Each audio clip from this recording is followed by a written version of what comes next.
Board of Finance meeting. Today is September 10th, 2025. It is 7 p.m. and we'll stand for the Pledge of Allegiance.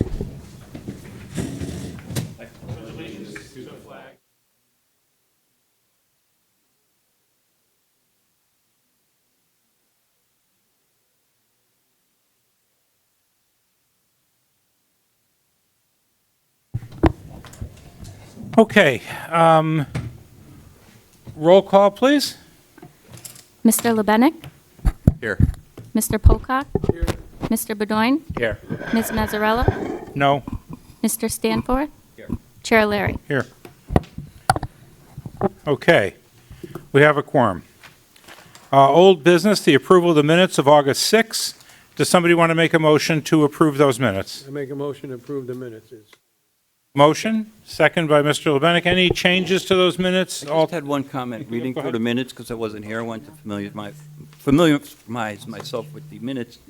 On page 11 of these notes here, it says there was a motion made by Mr. Bedoin to approve items 2 through 19, but there are 20 items.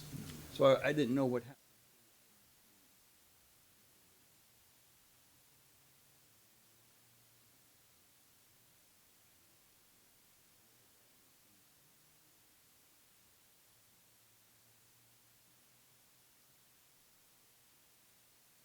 Did we add one last time? Let me take a second. If we can't solve it quickly, we won't. Go back to the tape. No, I have the items.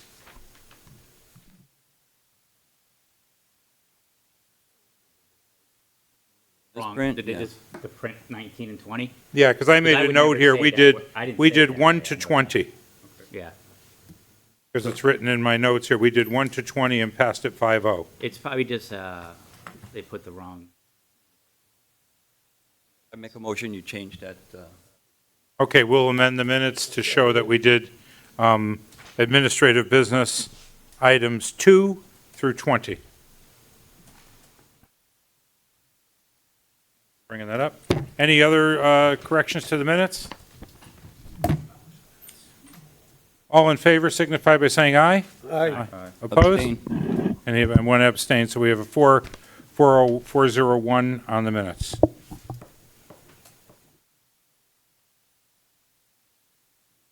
Okay, next item here comes in 3 pieces, are the strategy items.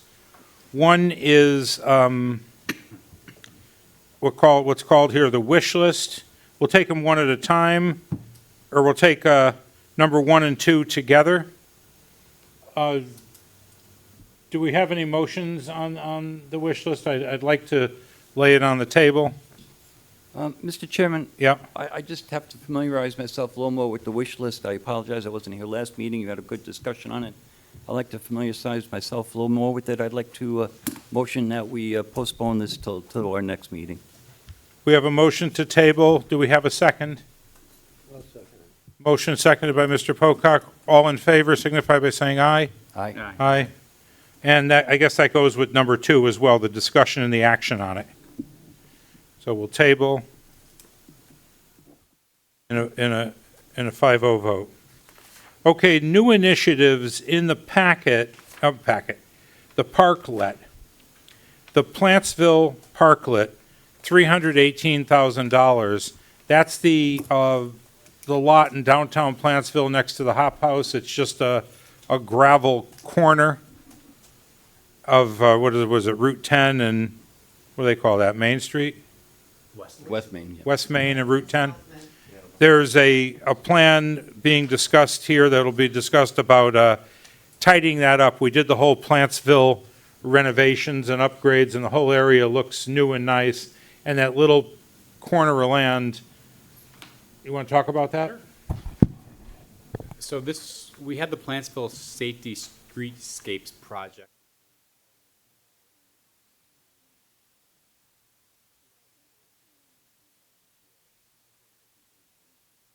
That property is being by a construction company. Accidents there, so there's 2 parts.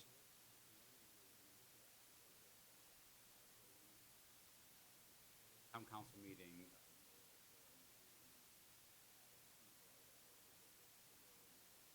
uninsurable.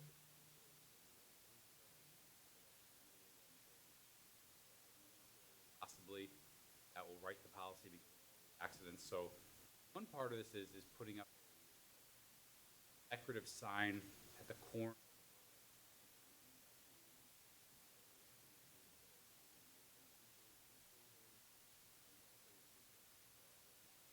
Traffic that would become.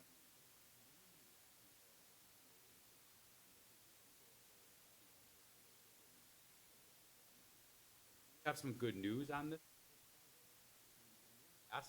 Since I don't always use the easy.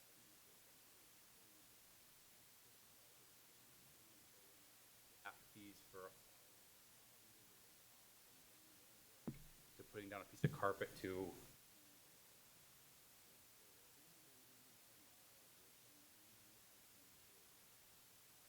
I've asked all staff to, if they're going to use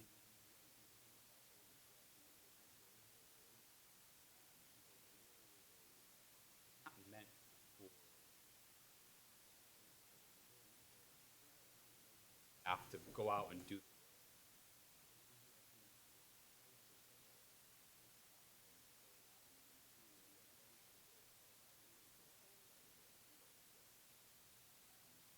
I asked Mr. after the town council approved 318. Happy to report, we're looking at about 150 after we bid everything else. That number is not full. That was submitted. There could be some tied up to the board of finance, town council could have to vote supermajority.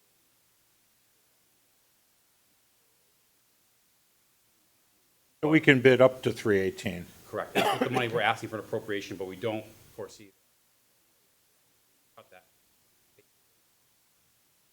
And is the plan still to put barriers up, to put a little crooked driveway through there, and some benches, and possibly for a food truck or for something? I don't think there's gonna be space for the food truck, because it'll be destroying the path with a couple of picnic. Potential of a lot of things.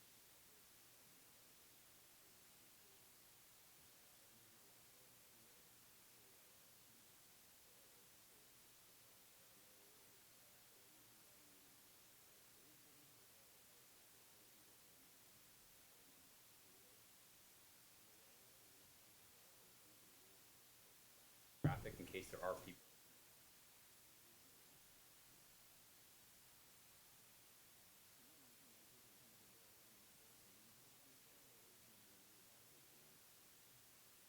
In a town council.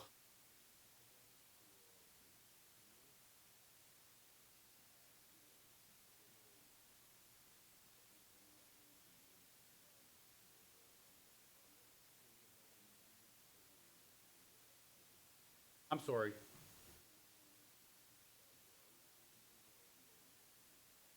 Okay.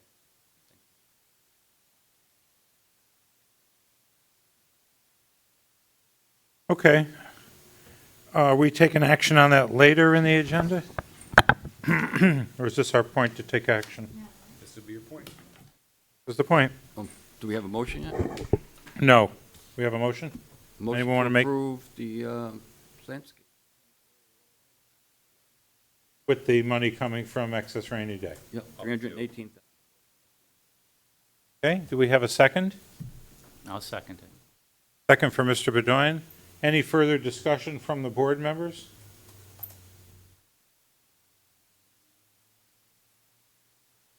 Okay, I'll just echo one thing, that it is, right now, downtown Plantsville looks good.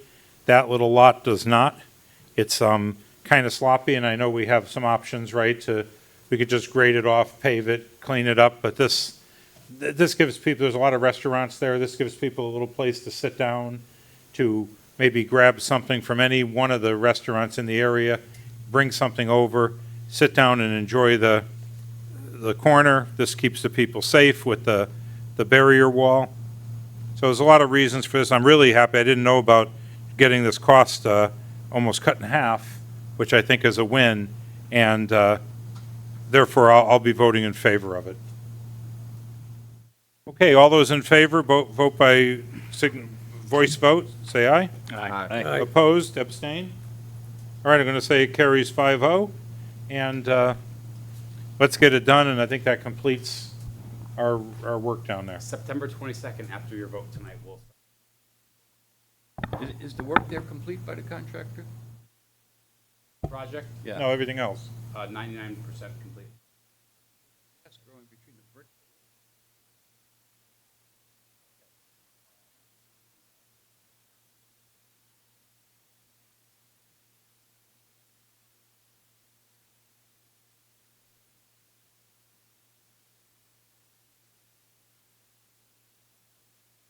You know, that brings up a problem.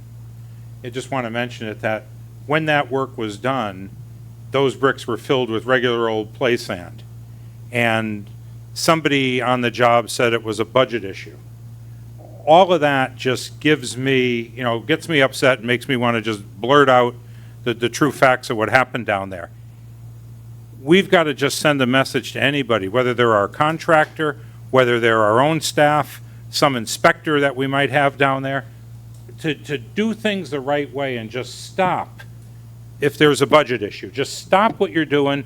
Don't decide to take a shortcut.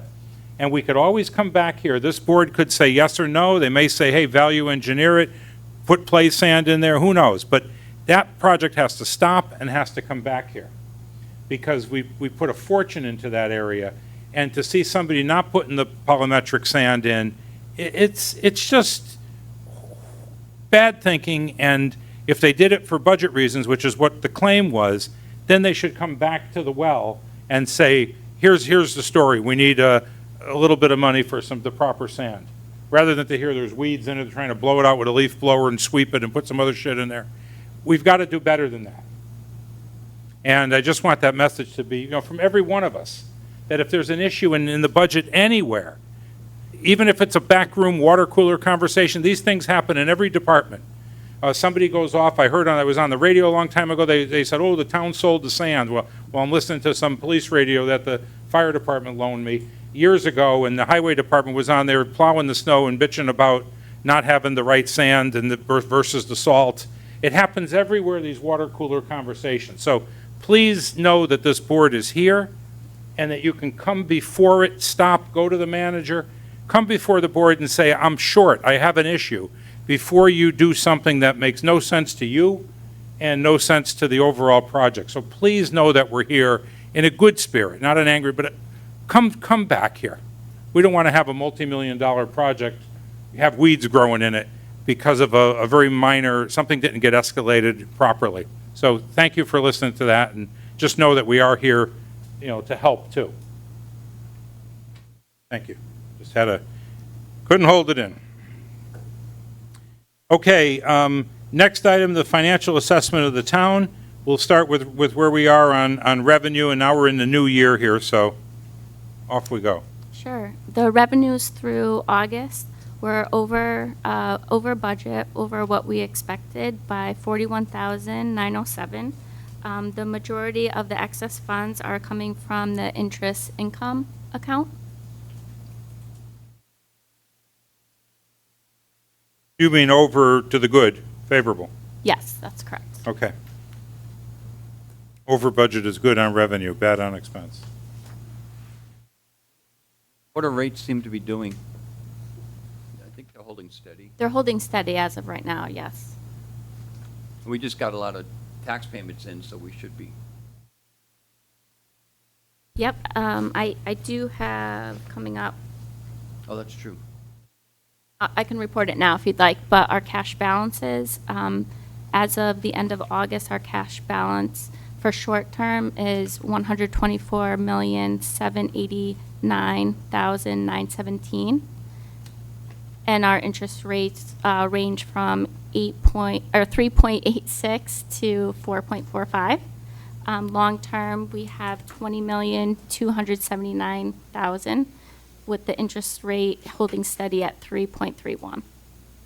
Thank you. Chrissy, on that document, you can get rid of the note.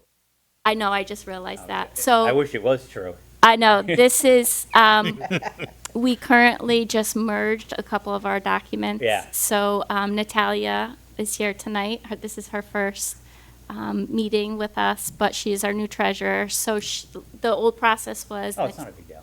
Well, this is kind of exciting though. So Natalia had, she would do her own reports, and then those reports would come to me, and I would have to retype the numbers into the reports that were presented every Board of Finance. So now we kind of consolidated them, and her reports speak to my reports. So I just This is a noticed good that. document, though, Thank you. because this is the first time, right? Yes.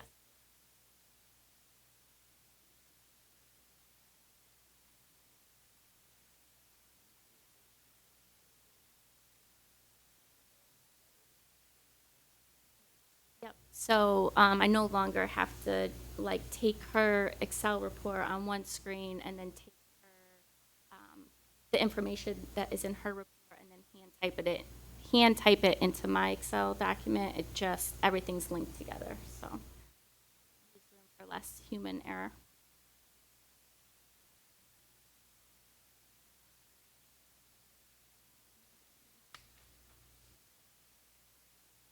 Okay, glad we're ahead on interest. I know that was one of the areas we sharpened our pencil on in trying to get the budget as accurate as possible.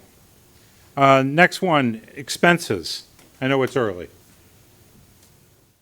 Yes, so there's nothing outstanding other than what is on the agenda tonight as far as transfers.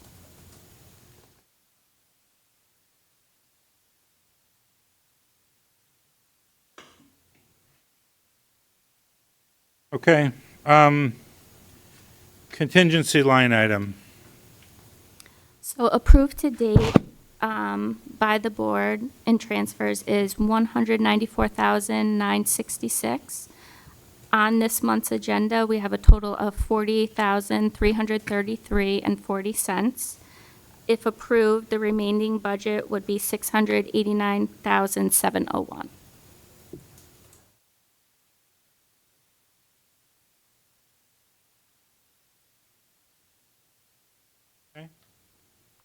Capital projects will be presented next meeting. What happened here? Investments? Oh, yeah. Did we do, is that, like, that's as far as we're going to go with cash? Yes, yeah, Short-term, long-term interest rates? correct. Unassigned fund balance? So I had updated it a little bit, the spreadsheet from our last meeting to include the department head wish list items as well as the Plantsville Parklet. I believe last month, the board had also asked if we could add a percentage of the unassigned fund balance. So you'll notice at the bottom of the spreadsheet, we have calculated different percentages based on the different categories. So we have the 11% minimum policy, then we have what the percentage would be if we used the unassigned fund balance with all of the projects that we have on the table right now. So if we end up going forward with all of the projects, the unassigned fund balance would still have 13.86%. It's a nice schedule. Just want to review it again. So the left column shows the minimum, that's policy, roughly 11%. The middle column says there might be more in there than policy. So 22 million is policy. We have an additional 7, but of the additional 7, 2.5 is forecasted to be used. If that occurs, we'll have 29 in there.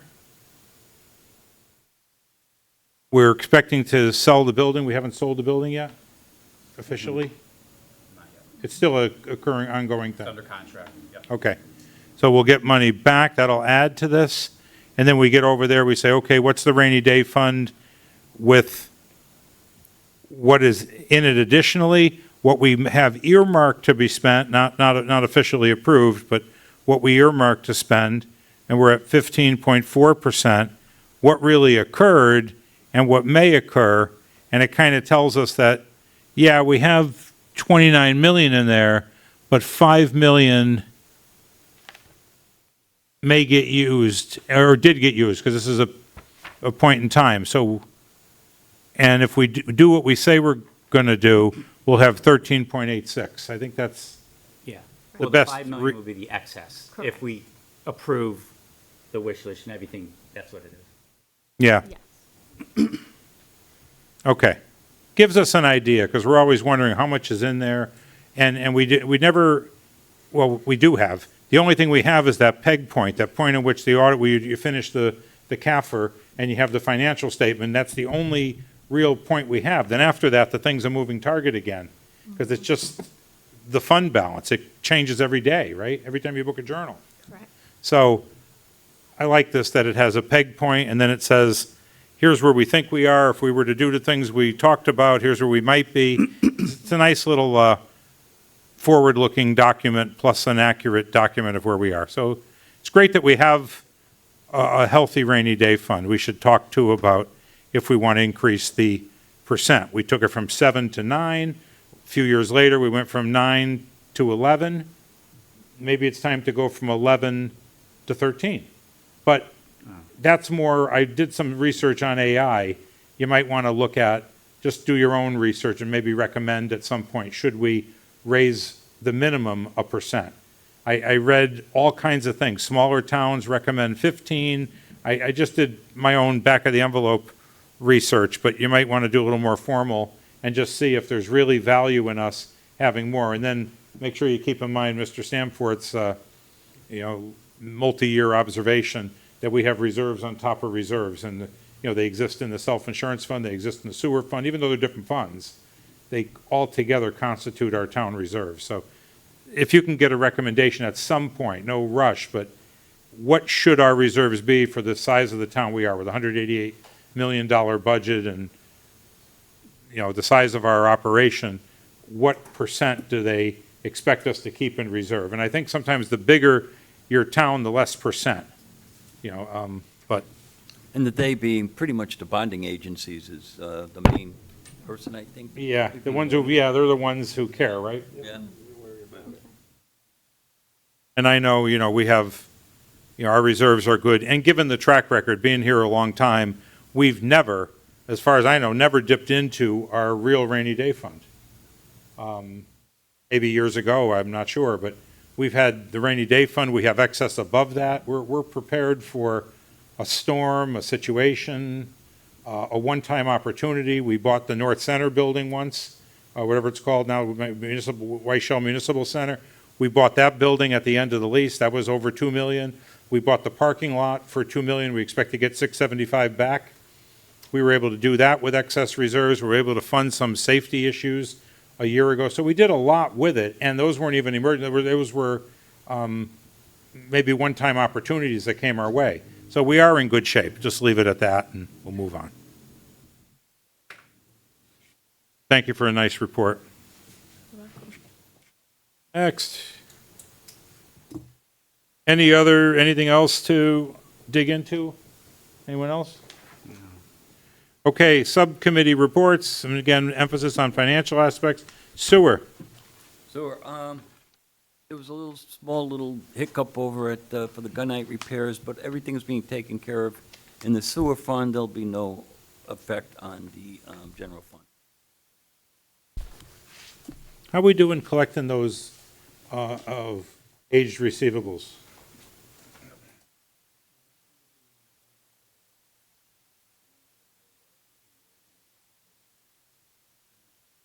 And going to a tax sale, we do it biannually. Next year,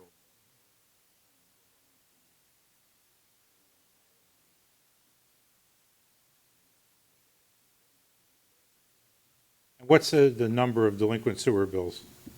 we're pushing.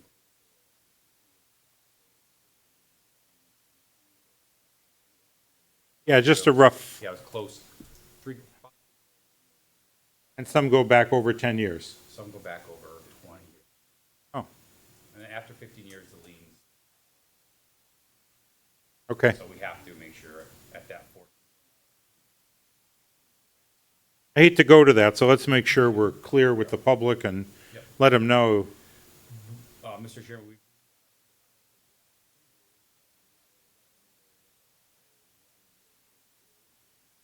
December 31st, 2000.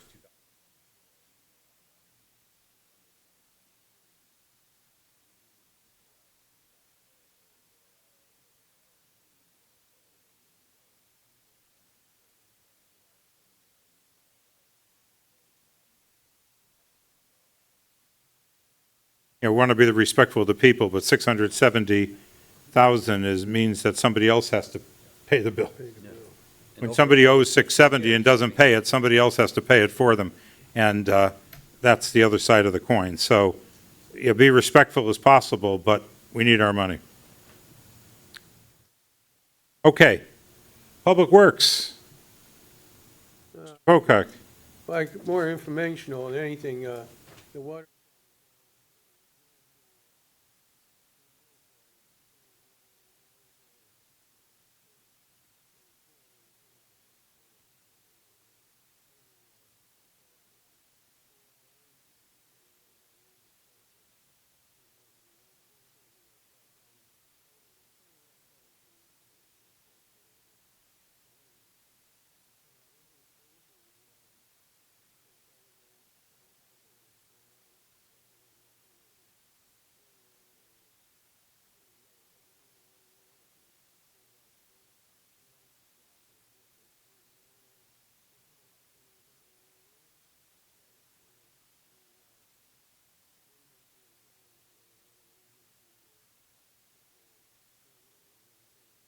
We have a boat launch in the dog park? I thought there's a boat launch in the dog park. Yeah, There's a dock. oh, it's like a little fishing spot? Yeah, I don't know if there's a, All right, well, interesting, gonna have a boat launch, somebody is gonna fund it, that's nice. Mr. Chairman, if I could just get Yeah. a clarification on what's going on with West Street and Mount Vernon?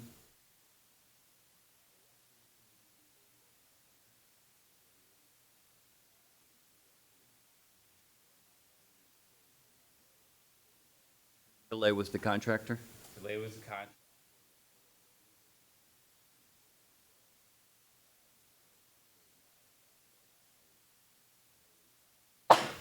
Bless you. there also, was,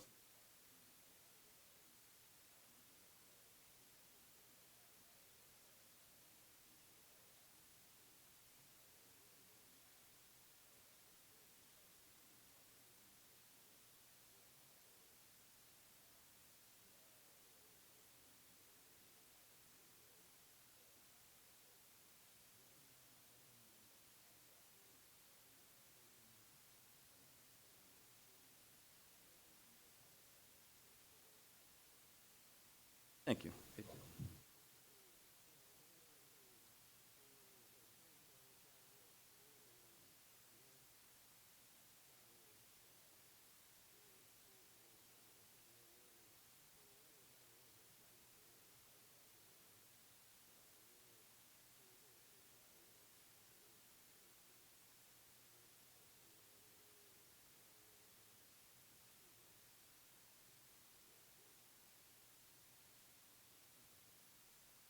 And I think we recall the water department came before us a few meetings ago, asked to join in on the bonding to get some money to do their capital projects, and we, and it helps our water payers, but we let them piggyback on the town's bonding, and that helps us. I'll pass on the self.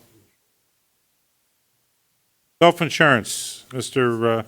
So for Lebenik, Mr. Bedoin. self-insurance, we have actual claims for 2 months, and we are under budget for by 500,000, which is a nice buffer to have for future months because past history shows that we're not always under budget. Some months will be over budget, so we have a cushion of 500,000 right now for future.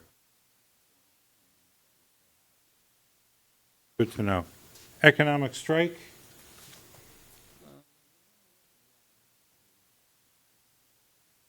I don't think anything's going.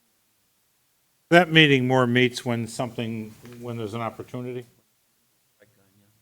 Okay. Anything from our liaison, our fire commission liaison?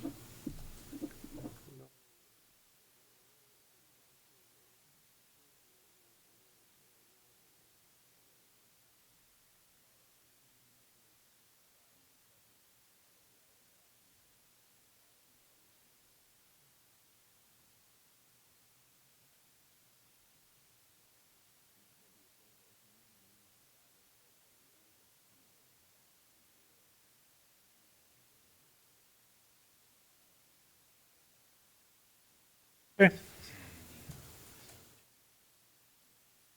Done a lot of fire chief searches in the last few years. Seems that way, doesn't it? Okay, any public communications? Anyone from the public like to speak? Or even our invited guests? Okay, no public no hearing nothing from the public.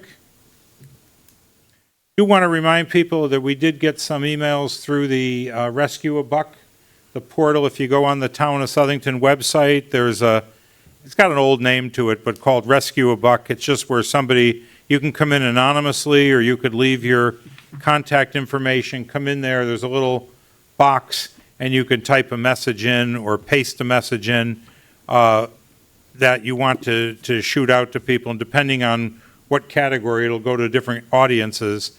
And if it's finance related, it goes, I think, the Town Council and Board of Finance. But people do use it. Anybody out in the public who wants to use it, it's available. Right now, it's called Rescue a Buck. Maybe someday it'll get a new name, but it is a suggestion box. It was started to alert us to any kind of inefficiencies or waste of money, but we could use it for anything. But there have been a couple that came in, so check your emails, and you could see what's in there. If the person left the contact information, you could respond. If they didn't, you could just listen and take note, but it should be in our emails, just a reminder to that. Board communications, any member? I want to correct what I said, 50,000, it's 500, The water, the tank, okay. because I know somebody will get at me quick. Hey, we got a good deal on it. 500,000, sounds better. I mean, more appropriate for governmental spending. Okay, it says in here, the unreserved fund balance, consider an increase, so we talked about that already. Just do some research, see where we are. If 11 is the right number, great. If you think it should be higher, let us know, and we'll take it under advisement while we have the money, where it's just a policy change and it's already funded. It's a good time to strike. Okay, just in any other board communications? Don't want to be political, so just be very careful with my words, but today I learned that a political commentator named Charlie Kirk was assassinated. It's a political assassination. He was speaking in Utah at a college, and he was shot, and right now they're looking for who did it, and it's all over the news. And we always, we offer our sympathies, our prayers for him and his family, but at the same time, as we enter an election season or anything else, just let's all get the word out to just be respectful. Challenge ideas, debate things, debate them civilly. Let the discourse always be civil, but never make something so personal where you wish ill on somebody, you insult somebody, or you heat it up to a place it doesn't have to go. So as we get into election season and everything else, just a message to be respectful. Everybody on this board and every other board, they're volunteering their time. They're coming out here. One thing we can do is just be respectful to one another as we go through the campaign. Debate the ideas all you want, ask questions, that's all fair game, but please be respectful of the human being. And we just need to see more of that. So just thank you for listening there, and as we move forward. Any other board communications? All right, town department presentation. This is a new little section here, so I'm glad it's here, and I welcome again to the camera. I'll speak to the camera because there's nobody other than our guests here, no public. But anybody from any department head wants to come forward and say what they're doing, what's going on, showcase something, express maybe a need and say, hey, in the next budget, I'm trying to do A, B, and C. We'd like to hear it regularly, so it's not all coming up as a budget issue. And also, it's your chance to go on camera, go on the record, and maybe toot your own horn of what you're doing, or let us know of something that we should be aware of, and just have that conversation with us. It's going to be a very important new addition to our agenda. So the first one, Finance Department updates. Thank you, Mr. Chairman. I would like to provide the board and the residents an update to the Finance Department now that I've been in my role for about 8 months now. Although I understood when I accepted this position that there was going to be hurdles, I just didn't realize how big the hurdles were going to be. Each week presented itself with a new issue as well as new growth. The Finance Department has undergone major changes, from staffing and procedures to our physical space. I'm incredibly grateful for my team for their resilience and support through this journey. Within the first 4 months of me being with the town, we faced retirements, departures, and multiple vacancies. I quickly realized I stepped into a rapidly evolving environment. Today, 70% of our team is new, and we're working more collaboratively and effectively than ever. Recent months have been especially busy. The new staff have embraced the Southington Way, and we're all driving improvements with cross-departmental collaboration. I just would like to point out some key initiatives. We've been working on the special duty billing automation. We partnered with the police department to replace a manual billing process. Now it's fully automated, which we're saving time, we're reducing errors, and cutting costs. We're also working with IT's assistance on a new budget book upgrade. We're moving from an outdated 2007 Crystal Report software to a modern Tyler-supported platform, and I believe this will be marking the first major update in decades, so I'm very excited about that.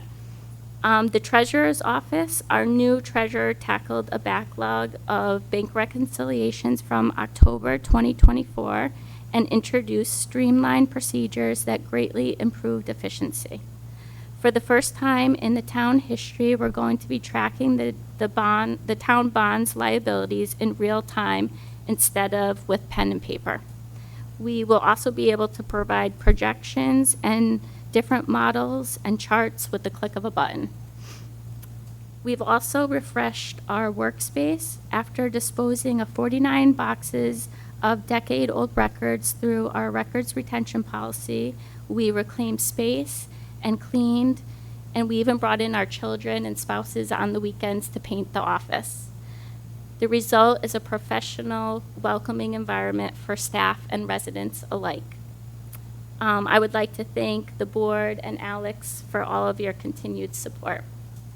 With that, I'll hand things over to Ashley, our new Assistant Finance Director, who will provide more detailed information about some of the incredible processes that we have been implemented, that have been implemented to increase efficiency, improve time management, and bring our department into the current era. Thank you. We got to buy another microphone. We'll put an appropriation in. It's Just pull it up okay. close so it gets captured. People will tell us, will call and say they couldn't hear, so keep the microphone. I got you. Can you hear me? I could hear you. All right. So I am Ashley Russell, the Assistant Director of Finance. I am just under 6 months here with the town. As Christina mentioned, we are working collectively with a lot of departments and also within the finance team in itself. I have a couple more additions to introduce that we've been implementing and working on. The first one being paperless invoicing. So just this week, we started a paperless invoicing delivery process where normally staff would bring up their invoices, to the office. Some of them would have to drive over, take time off. We've implemented where every department is digitally submitting their invoices to us through a shared drive that so transitions right there. That also speeds up how quickly we can get payments out. So the payments, they're ready to be attached and they're ready. So that speeds up also to the payment to.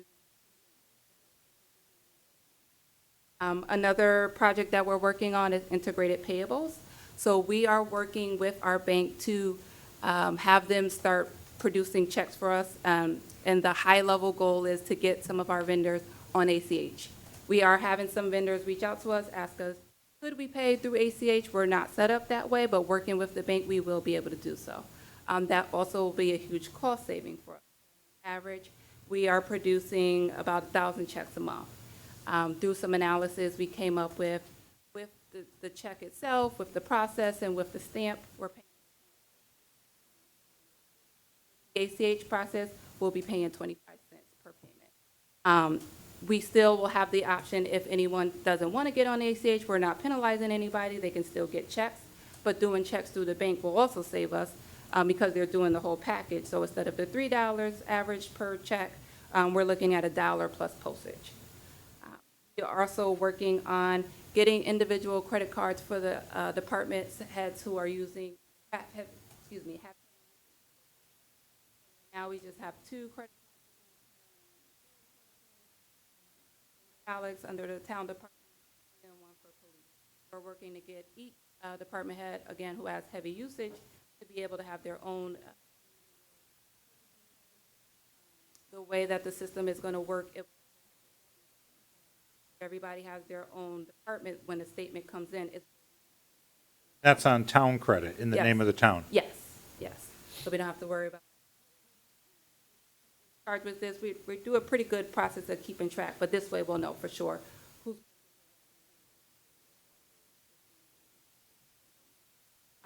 This will also expedite access to the card. Sometimes people may need to come to the town or to come to the office to reach out to us, and if we're busy, have their own card. They can for those that don't spend as much, we'll still have a town.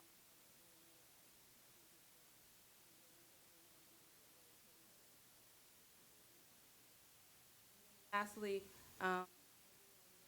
we are working on revamping the Board of Finance agenda, so now you're getting things. It's our goal to have hyperlinks incorporated, so you can, click on the link that speaks to whichever.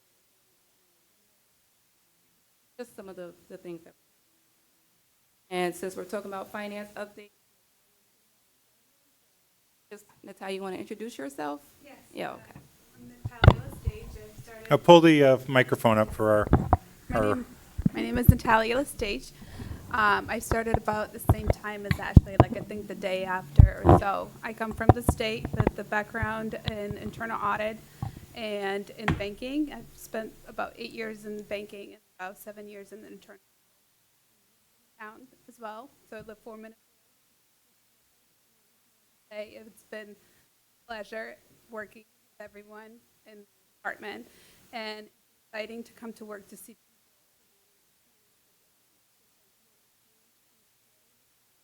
better initiatives, better ways to do things, processes, improvements. It's great to see and coworkers too.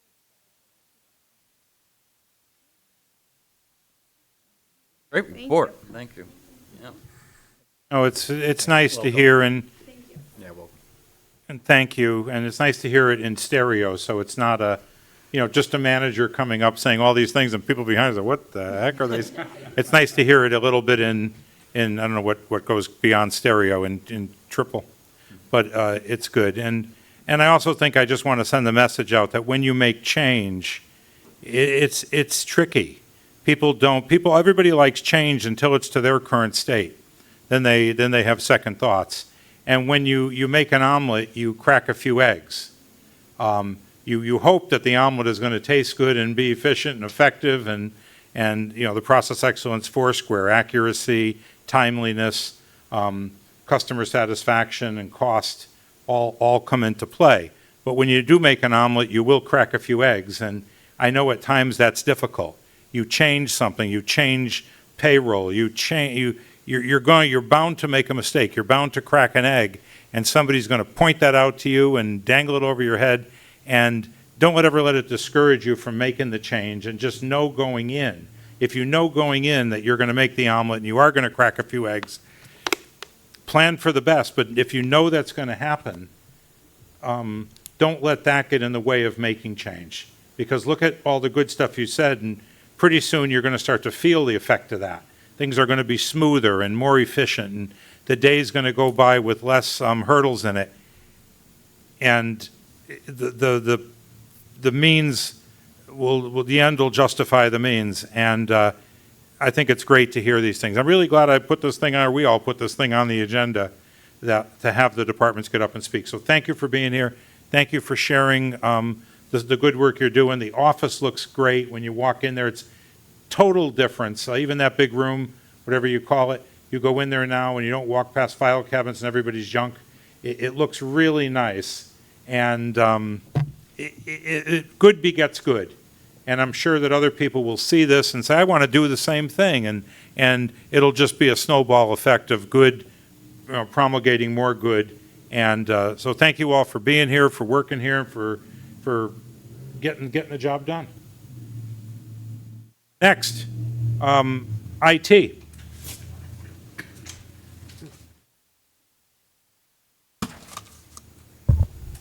Hello, everyone. Thank you for having me here again. Mitch Gugliotti, for those of you who don't know me, I'm the IT director for the town. And I'm here to talk about some of the projects that we've accomplished so far and what's going to be coming up in the future. So starting out town-wide, massive network refreshes, going in, refreshing our switches, and also changing around the way our network operates, making it more secure, separating printers out into their own subnets, and controlling the access into those printers in case some of those networks do get compromised, really limiting the blast radius. Moving forward, new access points. There's one right there. We've gotten most of the buildings done. This year we plan on finishing the rest, beating their 10-year end-of-life cycle by about 6 months. We've been deploying PCs town-wide. We're just about done. We have 8 more to go. And after that, we've beat the Windows 10 sunset by 2 or 3 months. So we are way ahead of schedule. We're doing 10 gigabit network upgrades for our servers, making them faster, getting them closer to the internet through these bigger pipelines so they can push data a little bit faster. Network reconfigurations down the police department to make more room for IP addressing. New website redesign, which should be finishing up in 2 months. Phone system improvements. We're building a new GIS system completely from scratch, from the ground up. We're going to be self-hosted, eliminating the need to pay other vendors to host our data. We had a networking cabinet fall off in a fire station. That was pretty interesting. The entire fire station was dark for about half a day. IT department responded very What do promptly. you mean by fall off? Go down or fall? Oh, it fell. It fell straight off the wall and all the wires ripped right out. So we had to rehang it on the wall and we rewire the entire fire station. We got it done in about 4 or 6 hours, so they were up and working. Came back the next day just to button everything up. Changed the way printers work, changed the way scanning works, to make everything easier, not only for the end user, but also more secure. Cleaning up our Active Directory, which houses all of our user accounts and who can have access to the network and who can't. We've been maintaining user accounts in there from past employees for quite some time. So really plugging those holes and getting them out of there. We've launched a new EDR, which is an endpoint detection response system. This is your antivirus on your computers. We've transitioned to a much more modern product that has a much better proven track record and is used much more widely throughout the entire world. They ingest about, I think, somewhere between 500,000 to 1 million different security feeds every day, including the big ones. We've been increasing network resiliency. So no longer are we having single points of failure. We never have to worry about a single switch failing and bringing down an entire building or stopping EMS from doing their job. We're launching vulnerability scans and pen testing throughout the network to try and infiltrate from the inside. This is going to help us identify some of the security holes that we haven't found yet and plug them even further strengthening and hardening our network. Along with new PCs, we have new iPads for the fire department. Their current iPads are Generation 8, which are about 5 or 6 years old. And as you know, with technology, especially with, some of the more Apple devices, they get out of support very quickly. So staying on top of all that is much more important. We're going to be transitioning all of our phones to a better service, which is FirstNet. Centralizing everything. And then also staying on the topic of centralizing, we're going to be looking at centralizing our phone system. Right now, we pay for hundreds of phone numbers from the phone carriers that we're not even using. Not to mention, a phone line goes down, we get to play the game of whose carrier is it. Right now, we have 3 carriers that weren't really well documented on which phone numbers or phone lines they do cover. So as you could imagine, when there is an outage, the first hour or 2 is spent finding the responsible party. Centralizing this is going to make it much, much quicker and simpler. Are you talking about the whole, not the Board of Ed, but everything else, the whole town? Everything So else. this could be police department, fire, highway, whatever, parks? Yes, sir, everything. We built a new SQL server. Currently, we have, this is our database server that houses all of our data. It's pretty much the heart of our agency. Currently, we have 4 separate servers that do not talk or interact with one another, and they are on such old versions, they haven't been supported in years. The new servers are 2 brand-new servers running on the latest software, the latest operating system, and they're clustered together. So that means when one shuts off, the other one picks up the load. That means we can do maintenance live during the day while people are still working and the end user won't realize anything ever happened. This is going to help us in the future save on overtime costs because a lot of upgrades with servers have to happen off hours because a lot of end users can't experience this downtime. So by adding this resiliency and clustering everything together, we can perform this maintenance whenever. Let's see now. We're doing numerous app migrations, not only moving them from old, outdated operating system servers to new servers, but also migrating apps to the cloud where it makes sense. So really lowering our VM footprint, our virtual machine footprint, our server footprint to really help us cut costs into the future and better set us up to migrate to the cloud when the time becomes right. We're going to be doing a ton of new hardware down at the library, new barcode scanners. The ones that are there now look very old, and the cords are extremely frayed, and it honestly looks like a safety issue. New receipt printers. Our current receipt printers are 3 to 5 years old, and we've been experiencing quite a bit of problems with them. Working sometimes, other times speaking complete gibberish to the end user and not really helping out. We're expecting that the new printers should play with the software a little bit nicer and eliminate a lot of these problems. And the problems have gotten so severe that it's multiple times a day now. We've been building GIS applications. One in particular is the work order management system. This is going to be a public-facing form that the public can fill out to provide a direct conduit to the highway department. The public will be able to fill out their request. The highway department will receive the request, be able to track, manage, and assign a work order to crews out in the field in real time while seeing their location. So, for example, if you have a critical request come in at Town Hall and you have a crew at Town Hall, why not assign that crew to that request? They're already there, makes sense.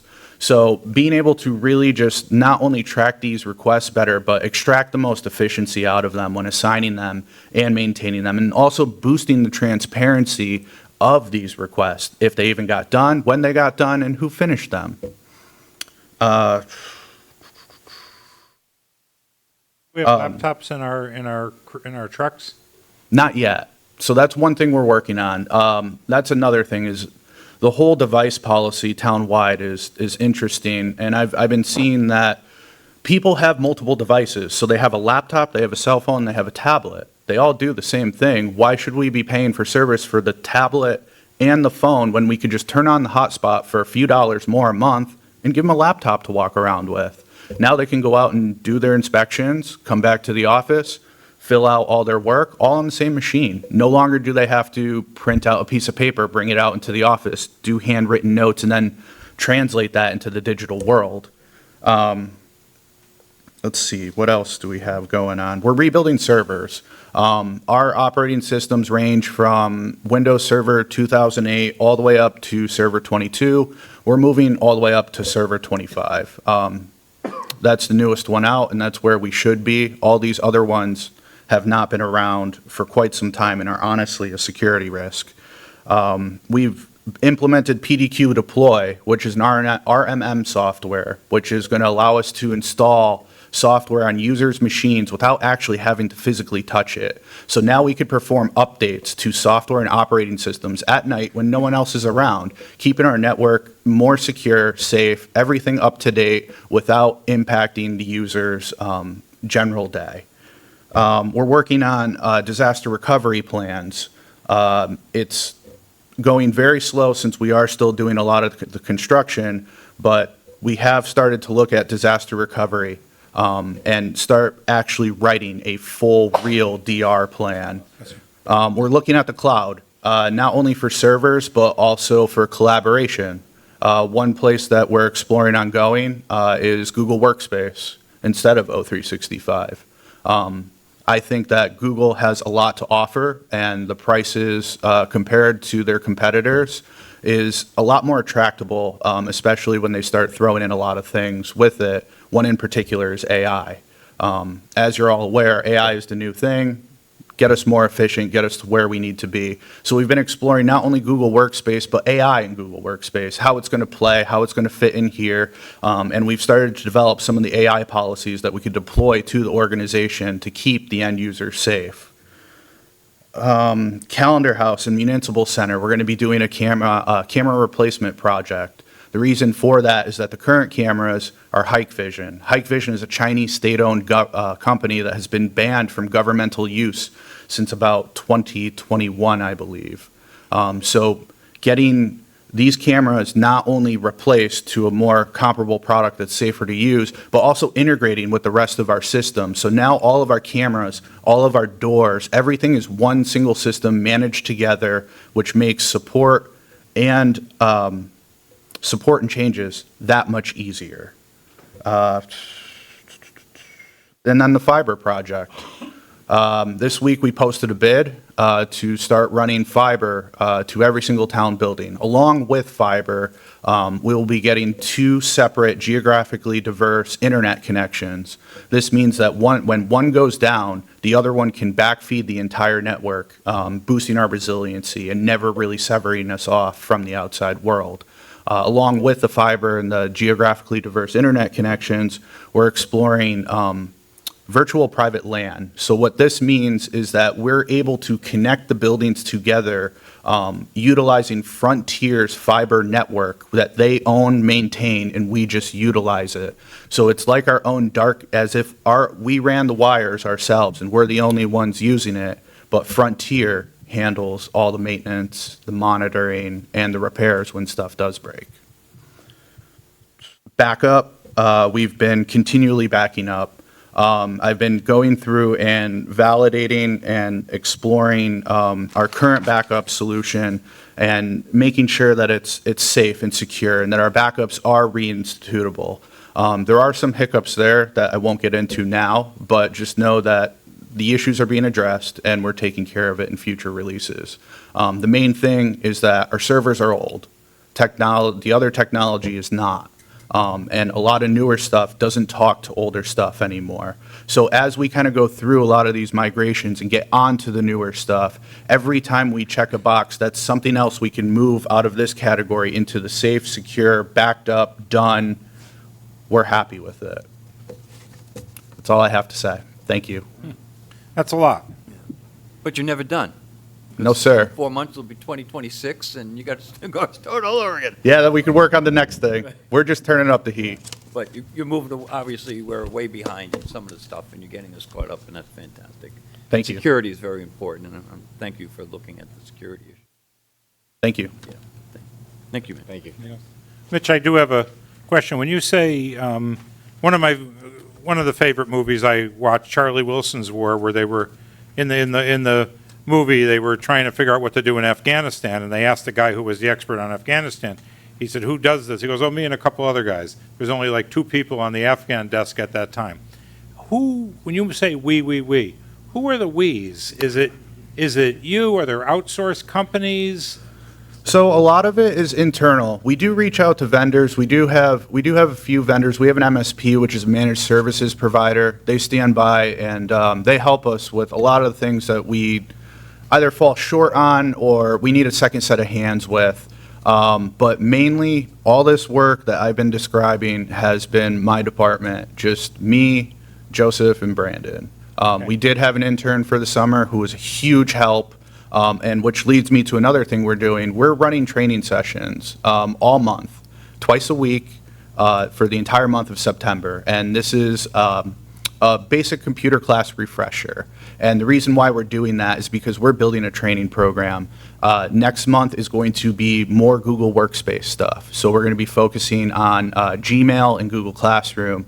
The month after that, we'll be focusing on the rest of the Google Workspace stuff. On top of all the other Google training, we're looking at townwide Munis training, really getting into what people use Munis for, our ERP system, the heart of our agency, and getting them the knowledge they need in order to be able to not only do their jobs, but do it effectively and keep doing some of these efficiencies that, you know, we've been exploiting all along. Thank you. Sure. Nice presentation. If I could, Yep. I just want to say, part of what Mitch and his team have done is back that this last budget cycle, the Board of Finance had the courage to. Budget was much higher than in years past, and while his budget had a big increase, it was not exorbitant. And he's humble; he won't tell you, but got here and started digging. He was very. He wouldn't be able to do it. Townhouse didn't. I want to you. refer the town council to this video where they can see the police department, the IT, and the finance and what's going on. Chief?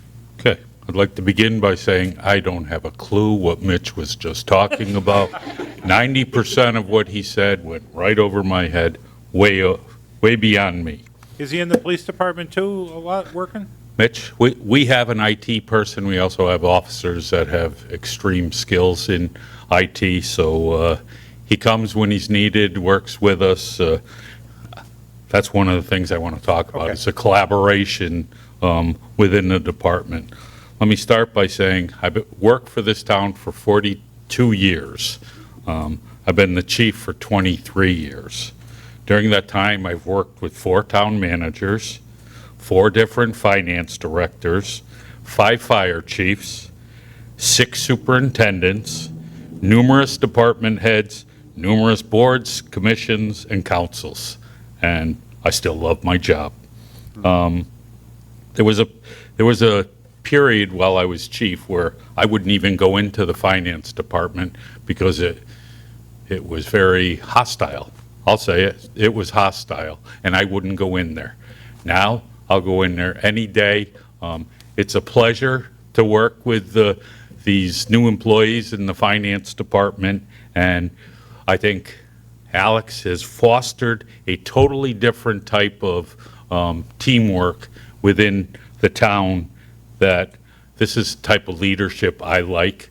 It's like we're all a team and we're working together versus in our own little fiefdom. And I enjoy it. That's probably why I still come to work.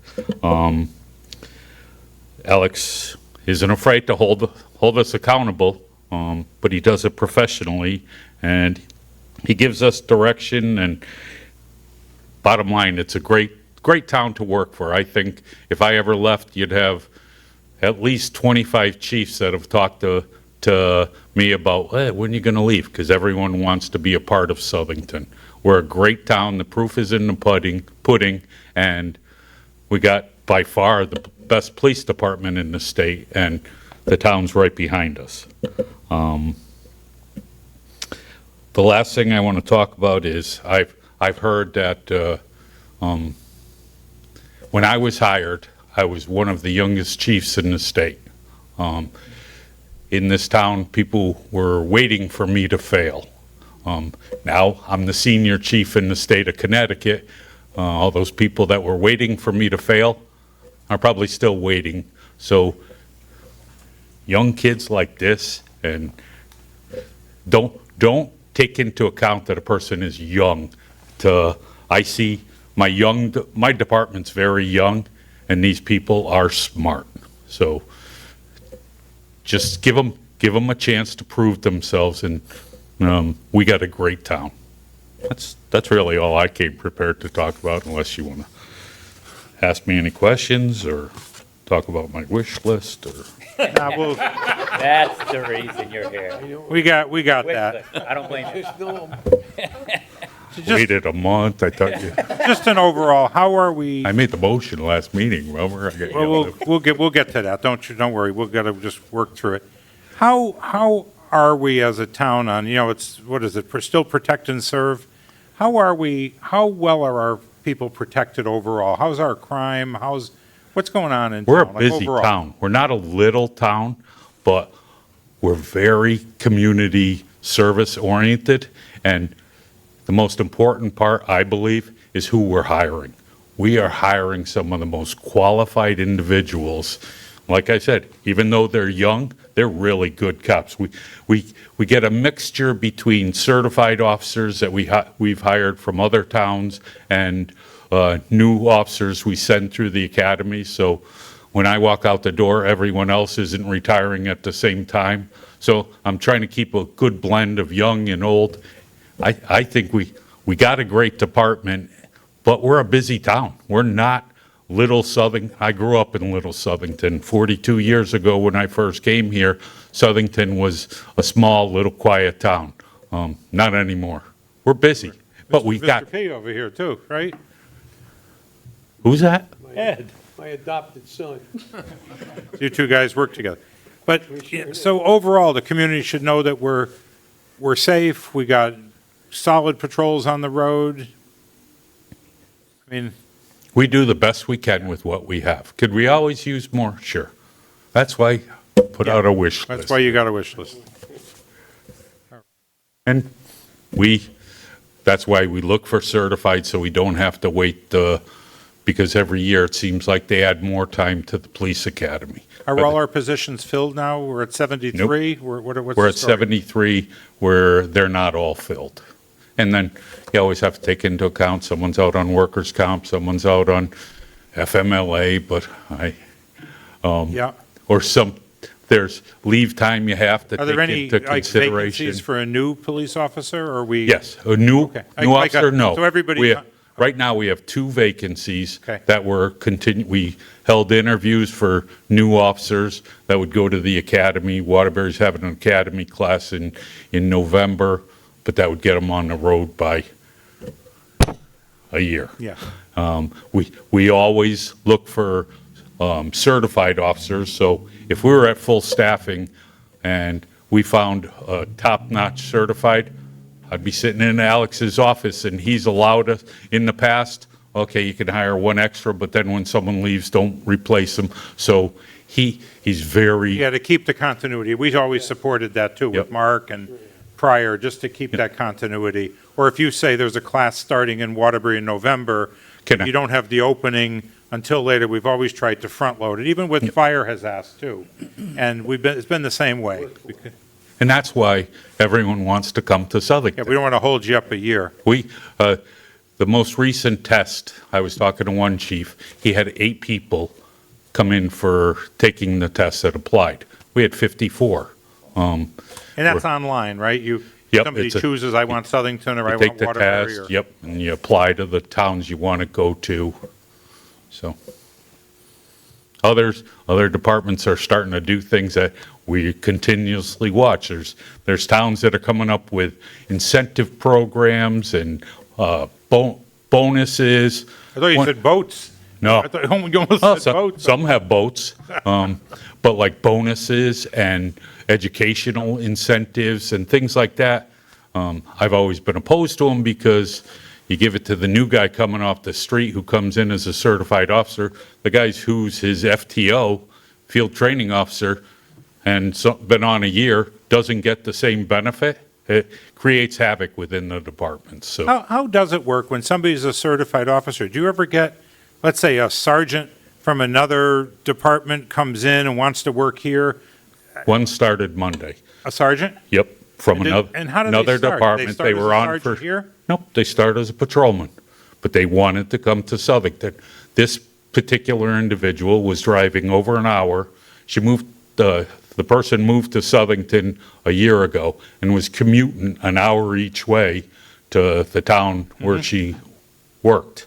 So she looked up Southington, she lives here, she's part of the community, she applied, she understood she's coming in, bottom of a totem pole, and thrilled. Started the other day, so she'll be in FTO for a month and a half till she learns the Southington way, our policies, things like that, our report writing, and then she'll be on the road as a patrolman who drives 5 minutes to work instead of driving an hour each way. So there are When somebody benefits. comes in like that, let's say a seasoned detective from somewhere else, or somebody with leadership skills, or sergeant, or whatever, and they come in, they start at the bottom, you said, they Yep. work their way up, but they still have those skills, that's part of their being, right? And they could perform It's at a almost higher like level? having, she'll come on the road in month and a half, like I said, and it's almost like having another sergeant So on she the could road. still mentor We and say, hired, hey, this is we how I hired handle. detectives, I don't know if you read about the case where they just put people away for life for that gang, a 960 gang in Waterbury and everything. We hired from Waterbury, one of their detectives who retired from there, came on as a patrolman. It's like having another detective on the road. It's hiring is probably the most important thing we do. You have to hire right. Yeah, I think you're seeing the reflection of that here too, right? In the finance department, in the IT, that seems to be the theme. Exactly. Well, thank you, Chief, for coming. I guess we should go right into the VIBA too, since that's our next item. But thank you for coming and Okay. sharing what the department does. And if you have everybody together, do thank them for us. And I mean, I'll speak now just for me, but that full service mantra that you've been talking about, that vision of being full service, not just, strictly police duties, means a lot to the town. So if you can communicate that back, as many times as necessary, so we never lose that piece of value. It might mean more to everybody too, but being that full-service town it's important to us. And we all work together in that spirit. Good evening. Captain? Before I start talking about the VIBA, we do have a board of trustees. I checked with all of them. They're okay with me coming up here, answering any questions that you guys have. That board is 2 active police officers, 2 retired police officers, and then Alex. Did everybody have a chance to look at the VIBA agreement that was emailed to you? I have to be honest. I didn't look at it this time, but I was part of it when it got set up. Okay, So you're saying there's a board now of two active police officers who are part of that, yep, and 2 retired ones who are out but part of it, correct. and then the manager looking after it? Yep. Okay. Just to give you a little bit of history, the police union back, maybe Mr. Pocock would know the date, I was just asking the chief, he wasn't quite sure, sometime in the 80s, started a fund just with the police officers to try to get health insurance after they retire, because it was never offered to them. That fund continued to grow. They continued to pull from it, pay for officers' insurance as they retired. The fund grew and grew and grew, and about 4 years ago, it was at $1.3 million. That's when At the time, I believe it was Steve Salerno was our union president, approached Mark Schoda, and we came up with this participation agreement with the town of Southington. So we essentially handed over the $1.3 million to the town. Part of that was that health insurance would be provided to the retired employee, and then 75% of the spouse. However, that's not a guarantee. If you read the contract, if the fund falls below, I think it's $850,000 at one point, and then $1.1 million at one point, then the spouse's coverage would be cut. Currently, that total value is just under $2 million, so it's grown quite a bit in this short 4 years. I think I said it before, there's 40 members in the fund. We have 23 active members, and currently 11 retirees are using the fund. So there are a few people that aren't using the fund. They might have retired and have health insurance through another employer, or just choose not to use it. I'm sorry to interrupt.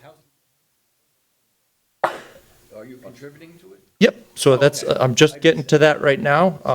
So I'll go through all the sources of revenue right now.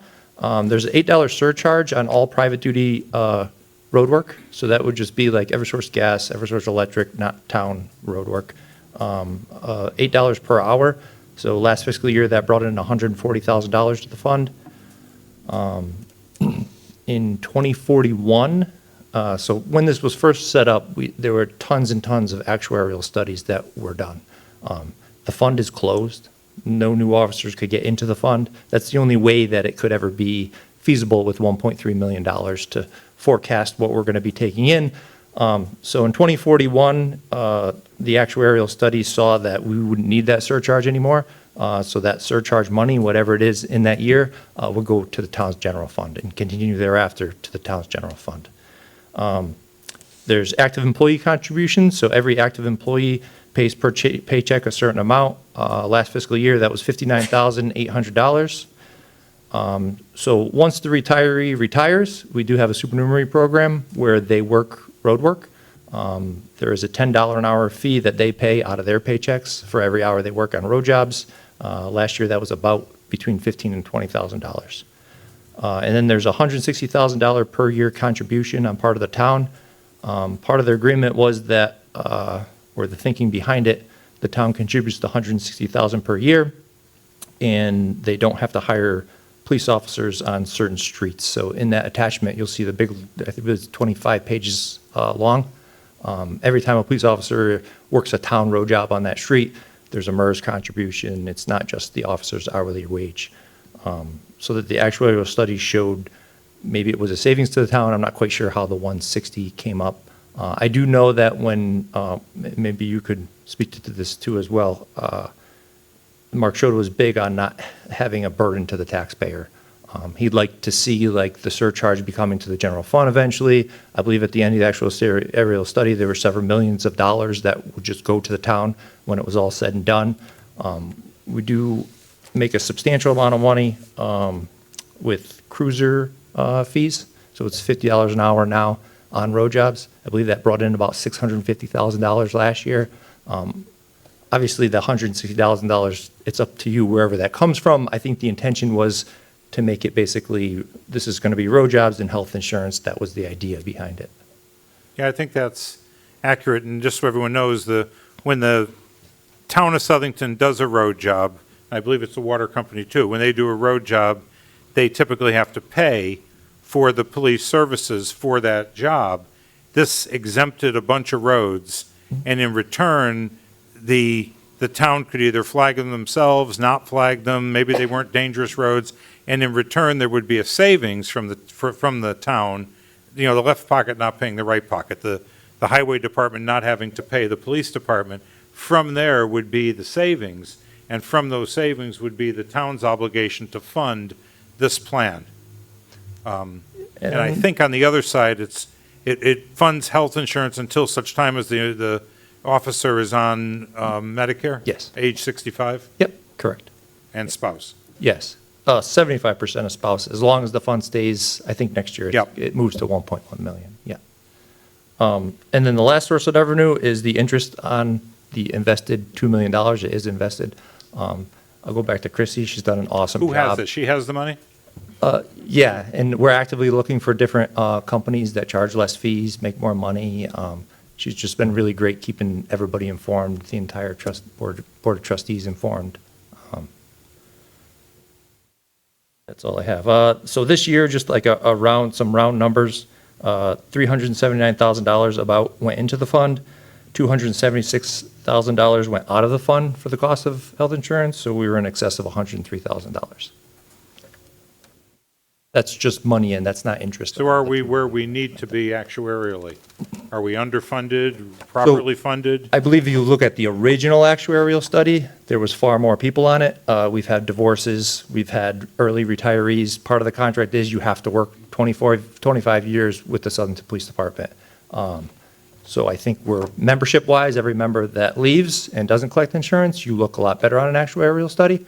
I think we're due this coming July to do a full study to have everything out now that we have basically an updated membership. So a member in the pool has to think long and hard. If they leave, they're leaving this behind. Yes. There's 40 right Now, now. how many can there be? Only, that's it. That's it, 40 is the top Yep. going forward? 40 people, that's it. So if you were hired after, I don't have the date. Okay. It wasn't even offered to you. It's not open, nobody else could join in. Right, it's If been if closed 3 for- people leave, then, that So number the goes number's down. only going to shrink? Correct. Okay. Yep. And the 40 people include spouses? No, 40 people are just 40 Officers. people. A caveat is, the officer can't divorce someone in year 23 of his career, marry a very Yeah, I think we said a young 5-year person, and- spouse or something. I remember those. Yes, it was meant to ensure your spouse who endured the career with you, because you miss a lot of holidays, you miss a lot of birthdays, you work nights, usually terrible hours. But it's a great job, I do love it. Any other questions? So is there an ask here or just was just informative? Came up at a few meetings ago.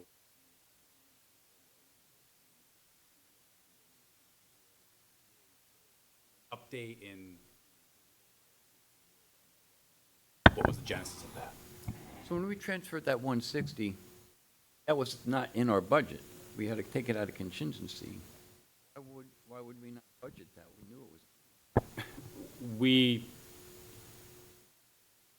take it out of that fund 400.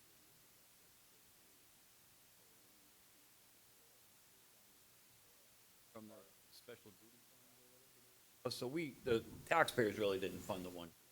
Okay, thank you. Probably the next meeting.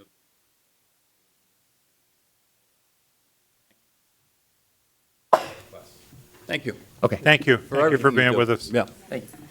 Okay, next part is our routine business. As those watching know that in the general government side, not the Board of Education side, the general government side, we control every line item, which is account and department. So just for example, gasoline in the fire department, gasoline in the highway department, every department, every line item we control. You can't overspend it, and we have to govern what goes in there, what comes out of there, line by line. And just for comparison, not criticism, but comparison under state statute, the Board of Education, we give them their budget in one lump number, and they do what we're doing here themselves. They could move stuff around between line items. They just can't overspend the total number. On the general government side, a department head can't overspend the department and can't overspend the line item, but they could underspend. But just painting the picture. So the first set, where we call it administrative business in the consent agenda, this is all money we have received, and we're just putting it back to the line item so it could be spent. So money is already here, we give it back to the line item. The other stuff that we'll get to next are transfers and appropriations, a little different. So I'd like to take all of these administrative business all at once, and I'll read all 5 of them, items 1 through 5. Administrative business, appropriation $1,300 for youth services, $750 for youth services drug misuse initiative, $1,500 even for youth services, $2,760 for town clerk mortgage fees, and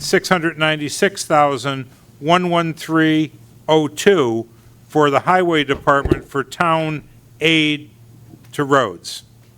Do we have a motion to take all those items together, items 1 through 5 of administrative business consent agenda?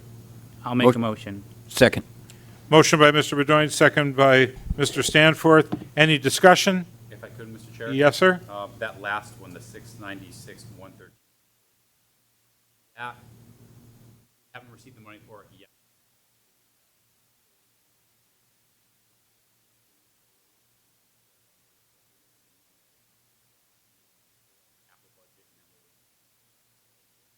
So a timing difference. Correct.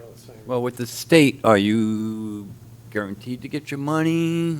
It's And in the budget, they've it's re- been they- appropriated. Oh, okay, because they've reneged on a few things they told us they were going to give us. This has been appropriated, so Okay. it would All right. be very difficult for them. Okay, I'm just making sure. Thank you for clarifying that. Any further discussion? All those in favor signify by saying aye. Aye. Opposed, abstain. The consent agenda items 1 to 5 carry 5-0 in favor. The next one, we have 10 items called administrative business. We'll go right through them. First one is the department transfer, $4,000, the general fund assessors overtime. We have a motion. Motion to Administrative approve number 1. The transfer. Department transfer, yeah. Second. Who did the motion? Me. Okay. Mr. Bedoyan, second by Mr. Blank. Any discussion? All those in favor signify by saying aye. Aye. Opposed? Abstained? Number 1 carries 5-0. Number 2, department transfer, $5,280. General fund, calendar house, temporary seasonal wages. I'll make a motion to approve. Second. Motion and a second. Any discussion? All those in favor signify by saying aye. Aye. Aye. Abstain. Opposed? So it's 4-0-1. It still carries in favor. Number 3, department transfer, $21,884, planning and zoning contracted services. I'll make a motion to approve the transfer. Motion, do we have a second? I'll second. Motion is second. Any discussion? All those in favor signify by saying aye. Aye. Opposed? Number 3 carries. Number 4, department transfer, $2,500. A development, CFWD contractual services. What is that? Carry forward, Oh, carry forward. yes. Okay. I'll make a motion to approve. Second. Motion is second. Any discussion? All those in favor signify by saying aye. Aye. Aye. Opposed? That, number 4 carries 5-0. Number 5, $13,497.50. Same thing, development, a carry forward for contractual services. I'll make a motion to approve. Second. Motion is second. Any discussion? All those in favor signify by saying aye. Aye. Opposed, abstained. Number 5 carries 5-0. Number 6. Can I explain number 6? What? Can I explain it? It's a Number 6? Yeah, Yeah. okay. So, That's it's back, it's got a credit around it. So, Yeah. needs a little explanation. there was the referendum for the road rehab reconstruction, and early into our position, we know we needed to fund the account, and we funded it with a different project number, but it's the same work. We should have kept the project the same, so we want to just merge those funds into one another, so this is going to move,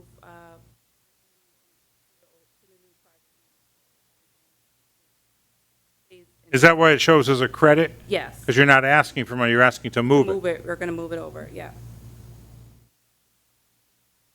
So Fund 400 then, Yeah. highway, road rehab reconstruction. Yeah, so the project for many years, I look back about 3-4, project ends in 2020. When we got the memo to go ahead and,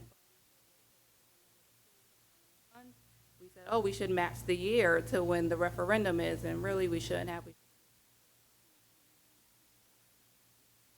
And so you don't really need the 2020 on there, just call it. Correct, Yeah, right. Yeah. yeah, right. Okay, Motion to I'll- approve. motion to approve, second by Mr. Pocock. Any discussion? All those in favor signify by saying aye. Aye. Opposed, abstained, motion carries 5-0. The next one, a contingency transfer in the 25-26 year, $3,717.40 for the assessor's office for supplies. Make a motion to approve. Second. What are these books they talk about?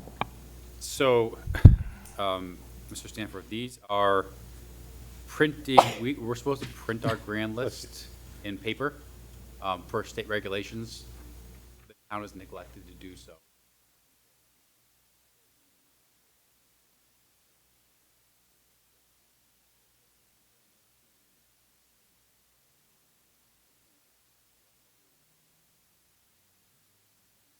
Big, Property and the value is what you're printing. I thought we were doing, like, moving everything.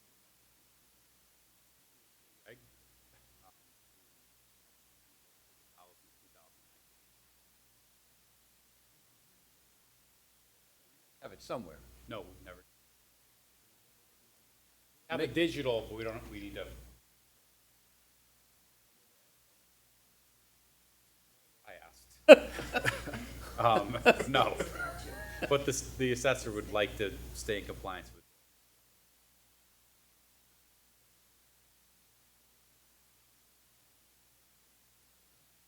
Why only through 22? We were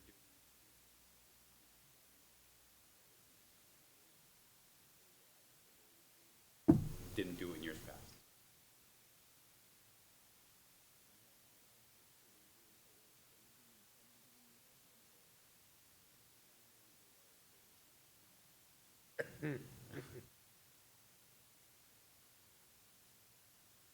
any further discussion? $3,700, it seems silly to me. Okay, all those in favor signify by saying aye. Aye. Aye. Opposed? Abstained? Motion carries 5-0. Next one, a contingency transfer, $36,616 for planning and zoning contracted services. I'll make a motion to approve. Second. Motion and a second, discussion. Can we have a update on that one, too? So this is for the POCD, and the way we budgeted this, this budget process started a couple of years back with POCD. And the plan was to have the town planner pick up a lot of work to get it done. Haven't been able to, us along with a lot of towns have unable to. So we're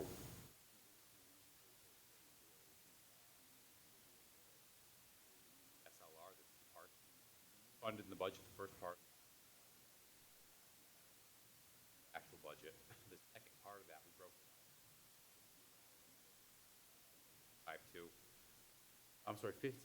$500.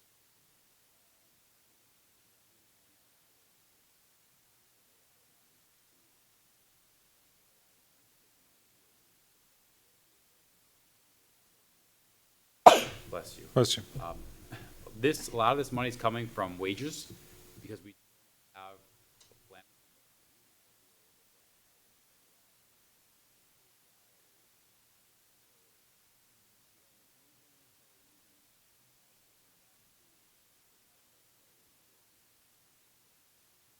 So if I understand correctly, you were going to do this in-house, but because we don't have a planner, we have to go outside to do it. We're going to do more of the work in-house. More We're trying, we anticipated getting the project done at about supplementing staff, and that was what was in your budget. Okay.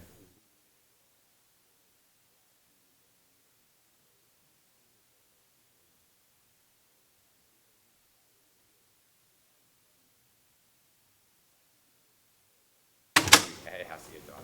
Another state regulation with no money behind it.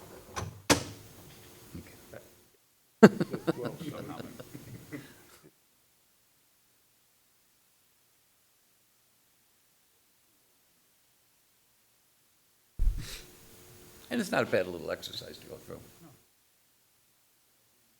On the 18th.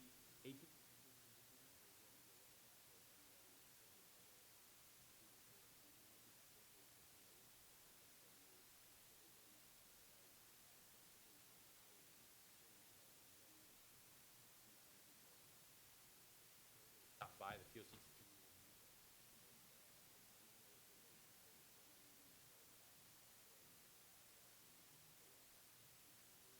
7:00, 19th of September. 18th, Angela. And you, well, they had this online where you could put in your comments also. You missed that? Is there a way to email in or anything, or? Survey's closed.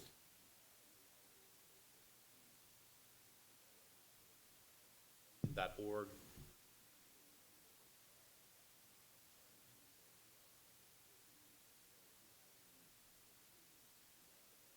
Old one. But the new one, all is there. Feedback from The survey. the survey is It is. there. Oh, interesting.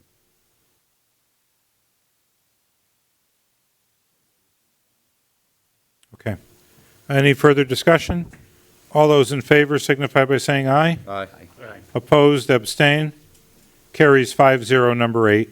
Number 9 is a carry forward of $6,600 to the Board of Ed non-lapsing for 2023. That's the normal, the fund, Oh, okay. E2023. $6,600. Yeah. Okay. 6,600. Motion to approve. Second. Motion is second. Any discussion? All those in favor signify by saying aye. Aye. Opposed? That carries 5-0. Last one, carry forward into the new year for $85,497.50 for economic development contractual services. Second. Motion is second. Any discussion? And again, it's a carry forward? It is, this is for the new West Queen Street. The development's already been spurred there. Town agreed to do this.